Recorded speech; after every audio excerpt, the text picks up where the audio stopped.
In today's video, I'm gonna be showing you the easiest way to check your Instagram passwords on your mobile. It could be your Android or iPhone. On your mobile phone, open a Google app. Will be better if you use the Google Chrome browser. Just go to your Google Chrome and make sure to sign into your Google Chrome account. Now, tap on this profile photo.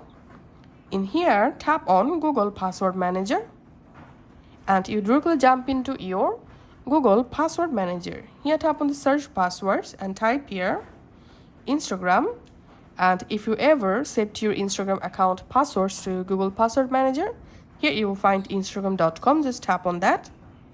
And now verify your fingerprint or your lock.